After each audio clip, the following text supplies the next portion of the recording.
बिस्मिल्लाहिर्रहमानिर्रहीम। अस्सलाम वालेकुम नाज़रीन, मैं हूं आपका मेज़बान दानिश अंसारी और आप देख रहे हैं मेरा YouTube channel Danish Ansari official. नाज़रीन, आज हम जिस शख्स से बात करने वाले हैं किसी दारू के मुताबिक नहीं, पाकिस्तानी अमेरिकन सोल्जर मलिक महबूब साहब। अस्सलाम वालेकुम मलिक साहब, कैसे हैं आप? वालेकुम अस्सलाम। अल्लाह का शुक्र है। आप बताएं कैसे हैं दानिश भाई। अल्हम्दुलिल्लाह मलिक साहब, मैं भी ठीक हूँ। मलिक साहब, आपकी एक प्रेडिक्शन थी, आपने आज से चंद रोज कबल की थी। आपने बताया था कि सिंध की सिचुएशन जो है वो बिगड़ती हुई दिखाई दे रही है।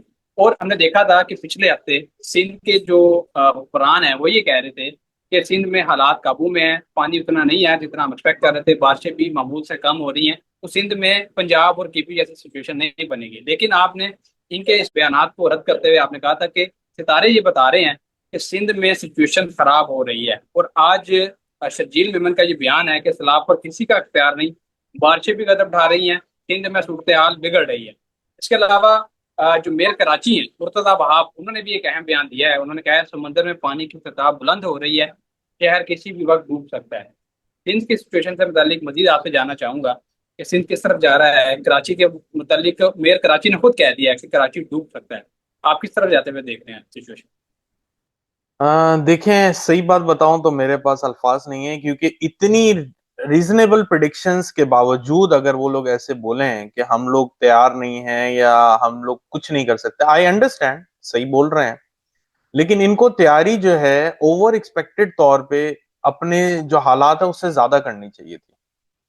मामला यह है कि सिंध के अंदर देखें, इसमें एस्ट्रोलॉजिकली बात नहीं है। एस्ट्रोलॉजी तो वहां काम आती है जहां आपको नहीं पता हो कि आने वाले हालात कैसे हैं, जो कि मैंने आपको बताया भी था कि ये जो बोल रहे हैं मुझे नहीं लगता, क्योंकि जो इस वक्त कंडीशन दिख रही है वो खतरनाक है।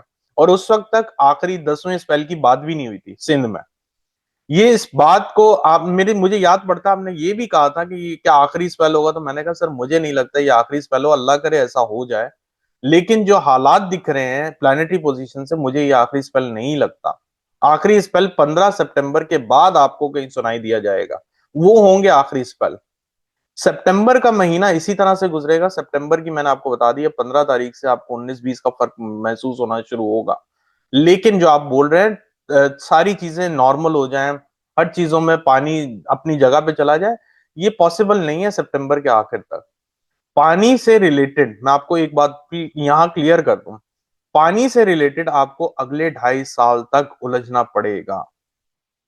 ये एक ट्रेलर था, मैं बहुत दफा बता चुका हूं, मैं बार बार नहीं बताना चाहता हूं क्योंकि ऑलरेडी लोग पैनिक में हैं। मैं और पैनिक क्रिएट करके सनसनी नहीं फैलाना चाह रहा हूं यहाँ पे। लेकिन पानी आपको 2.5 साल तंग करेगा। 2026 सबसे ज्यादा वॉर्स होगा। अभी आपने कुछ भी नहीं देखा।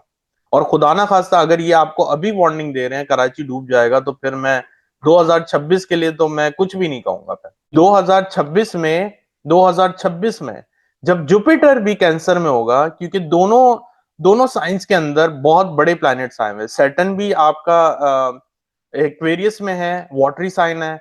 आपका जुपिटर कैंसर में होगा, वाटरी साइन है। दोनों वाटरी साइन जो मतलब आप यूं समझें कि 2x पानी का लेवल हो जाएगा। जो अगर आप 1x अभी देख रहे हैं, तो 2x पानी की एक्सपेक्टेशन है मुझे नेक्स्ट ईयर के लिए। तो हम नेक्स्ट ईयर से पहले अभी तो सुलझाएं इन चीजों को। बेहतरीन हल यही है, अल्लाह से दुआ करें, पानी का डोनेशन दें, खाने का डोनेशन दें। बहुत सारे लोग सड़कों पर हैं, बेचारे कैसे गुजारा कर रहे होंगे, वो अल्लाह ही जानता है या वो लोग जानते हैं, इसके अलावा कोई भी नहीं जान सकता। बेहतरीन हल ये है, बेहतरीन सदका ये है, पानी का सदका दें और खाने का सदका दें। ठीक। सर, ल्यूनर एक्लिप्स जब आने वाला था उससे आपने 2 वीक्स पहले ही प्रेडिक्शन कर दी थी कि जो जो हम ल्यूनर एक्लिप्स के करीब जाएंगे हादसात होंगे, दलदले आएंगे। और लैंडस्लाइडिंग के वाकयात हमने देखे, सूडान में, अफगानिस्तान में दलदला आया, पाकिस्तान में जो है सैलाब आया। तो सूरज ग्रहण के भी क्या ऐसे ही इफेक्ट होते हैं? क्या सूरज ग्रहण से पहले भी खुदा ना खास्ता इस तरह की कोई सिचुएशन बन सकती है जिससे हम अपने लोगों को पहले आगाह कर सकें ताकि वो तैयारी कर लें? देखिए, सूरज ग्रहण से पहले तो नहीं, सूरज ग्रहण के बाद मुझे बीमारियां आगे ज्यादा फैलती हुई दिख रही हैं। सूरज एक्चुअली आपकी जो बोलते हैं आत्मा, रूह, उसका प्लैनेट है। आपकी रूह के अंदर, अंदर इंटरनल बॉडी के अंदर, आपके इम्यून सिस्टम के अंदर इसमें प्रॉब्लम शुरू होती हैं ज्यादातर। तो अगर सूरज के ऊपर ग्रहण लगता है तो ज्यादातर हायर लोग, जैसे मैंने आपको पहले भी वीलॉग में बताया है, हायर अथॉरिटी के लोग, गवर्नमेंट के लोग, गवर्नमेंट प्रोफाइल वाले लोग, इनके ऊपर जो होता है एक तरह से स्कूटनी बढ़ती है, और इनके लिए प्रॉब्लम ज्यादा क्रिएट होती है, मुल्क के लिए प्रॉब्लम क्रिएट होती है। इसके अलावा जो मून मून से इक्लिप्स होता है, जो लूनर इक्लिप्स कहलाता है, इसमें इमोशनल डिस्टरबेंस होती है। तो ये जो आपको 15-20 दिन दिखेंगे अभी यहाँ से, आपको इमोशनल जो है ना डाउनफॉल नजर आएगा लोगों के अंदर, इमोशनल डिस्टरबेंस नजर आएगी, लड़ाई झगड़े नजर आएंगे। खुदा ना खास्ता आपको पानी से रिलेटेड मजीद खतरनाक खबरें, जैसे आज मेरे लिए सरप्राइजिंग बात है कि वो अभी कुछ हुआ भी नहीं है, कराची डूब सकता है, तो ऐसी बातें कर रहे हैं कि लोगों और ज्यादा परेशान हो जाए। तो इन शॉर्ट कहने का मकसद ये है कि वहम, शक, गुमान, ये चीजें ज्यादा बढ़ेंगी। सर हम गुज़श्ता चंद दिनों से देख रहे थे, गुज़श्ता एक हफ्ते से, कि पंजाब में सिचुएशन अपनी नॉर्मलिटी की तरफ आ रही थी, लेकिन अब हम देख रहे हैं कि दोबारा से जो बारिश का स्पेल है, वो नया स्पेल, 10वां स्पेल, वो आ गया। इस वक्त लाहौर में, जिस वक्त मैं ये वीडियो रिकॉर्ड कर रहा हूँ, ये कह सकते हैं कि शदीद किस्म की बारिश हो रही है। आप क्या देख रहे हैं कि आइंदा आने वाले दिनों में, कि पंजाब का जो हम देख रहे थे पिछले चंद दिनों से, कि सिचुएशन जो है नॉर्मल हो रही है, क्या दोबारा से सिचुएशन अपनी खराबी की तरफ जा सकती है? क्योंकि पंजाब के लोग जो हैं वो बहुत ज्यादा डिस्टर्ब हो चुके हैं, नकल मुकानी कर चुके हैं। उनके लिए कोई अच्छी खबर है तो वो भी शेयर कर दें, अगर कोई बुरी खबर है तो लोगों को आगाह कर दें। दानिश भाई, अभी तो मेरे पास बुरी खबर है, मैं आपको साफ बताऊं, ये जो चांद ग्रहण गया है, ये इमोशनल डिस्टरबेंस मजीद बढ़ाएगा।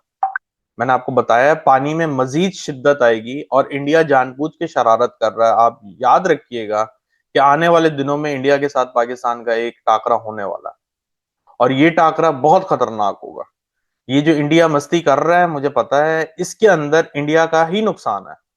मैंने आपको बहुत दफा बताया है, इंडिया की जो मेजर दशा है वो चेंज हो गई है। वो मेजर दशा की वजह से इक्लिप्स के दौरान चेंज होना, ये जो 7 साल होंगे इंडिया के लिए, याद रखिएगा, 7 साल इंडिया के लिए बहुत टफ गुजरेंगे। हर लेवल पे, हर हर मतलब उनको हर तरह के चैलेंजेस का सामना करना पड़ेगा। जो जो भी लेवल है, डोमेस्टिक लेवल है, इंटरनेशनल लेवल है, फॉरेन अफेयर्स हैं, जो भी तरह पे वो काम कर रहे हैं, उस हर जगह पे इनको बहुत ज्यादा मुजम्मत का सामना करना पड़ेगा। मुझे लग रहा है कि एक तरह से उनके लिए ये एक चैलेंजिंग पीरियड का आगाज हो गया। सर इंडिया की बात कर रहे हैं तो मैं क्वेश्चन भी ऐड कर देता हूँ। आपसे पहले भी मैंने एक बड़े सीनियर उनके साथ भी वीडियो की, उन्होंने ये बात की थी कि दो आखिरी साल होगा। आप क्या देख रहे हैं कि नरेंद्र मोदी तीसरी मरतबा मुसलसल हुकूमत कर रहे हैं इंडिया पे, क्या ये वाकई 2026 इनकी हुकूमत का आखिरी साल होगा? सर 2025 में ही मुझे इनकी तो बहुत ज्यादा चेंजेस दिखती हैं, बहुत ज्यादा चेंजेस दिखती हैं। मुझे नहीं लगता कि ये सरवाइव कर पाएंगे। और मैं एग्री करता हूं उनकी बात से कि 2025 से लेके 2026 के मार्च तक इनके लिए बहुत ज्यादा मुश्किल है। अगर इन्होंने मार्च सरवाइव कर लिया, मार्च 2026, तो फिर ये कंटिन्यू कर लेंगे। लेकिन उससे पहले ये जो 6 महीने हैं आखिर के, ये बड़े मुश्किल हैं इनके लिए। Okay sir. सर ये भी बता दें, अभी आपने जंग का जिक्र किया है, इंडिया पाकिस्तान के दरमियान नया महाज खुल सकता है। ये महाज किसके लिए खतरनाक होगा?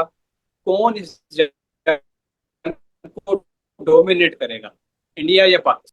देखिए, पाकिस्तान तो डेफिनेटली डोमिनेट करेगा, इसमें कोई दो राय नहीं है। लेकिन मैंने आपको पहले भी बताया था, इस दफा पाकिस्तान के लिए चैलेंजेस ज्यादा होंगे। तो अगर आप ये समझ रहे हैं कि बड़ा इजीली हम लोग इनको फाइट बैक करके पहले की तरह 6-0 का स्कोर देंगे, वो मुझे मुश्किल लगता है। इस दफा आपको ये टफ टाइम देने वाले हैं, बट अल्टीमेटली आप लोग विन कर जाएंगे, हम लोग विन करेंगे इंशाल्लाह। Okay sir. सर अफगानिस्तान से मुताल्लिक एक लास्ट क्वेश्चन करूंगा कि अफगानिस्तान में जल्जला आया, और जो डेथ टोल जो है वो 2600 तक पहुंच गया। हमारे मुसलमान भाई हैं सारे, वहाँ पे काफी ज्यादा हालातें हो गई हैं। आप क्या देख रहे हैं कि अफगानिस्तान की जो सिचुएशन है आइंदा आने वाले दिनों में बेहतर हो जाएगी? क्योंकि मुसलसल 3 जल्जले आ चुके हैं अब तक। नहीं यार, अनफॉर्चुनेटली है, उनको इस चीज से निकलना पड़ेगा, इसमें टाइम लगेगा। टिल नवंबर उनके पास और मजीद जल्जले आने का टाइम है। और जल्जलों से मुझे याद आया, पाकिस्तान में भी 21 से पहले 1-2 जल्जले और आएंगे। 21 सितंबर की बात कर रहा हूँ, 21 सितंबर से पहले 2-3 जल्जले और आते हुए मुझे दिख रहे हैं। Okay sir. बहुत शुक्रिया सर, आपने अपने कीमती वक्त में से कुछ वक्त निकाला और इतनी जबरदस्त प्रेडिक्शन हमारे साथ शेयर की। इंशाल्लाह नेक्स्ट प्रोग्राम में ऐसे ही इंटरेस्टिंग टॉपिक से दोबारा पेश होंगे। अगली वीडियो तक के लिए मुझे और मलिक महबूब साहब को इजाजत दीजिए।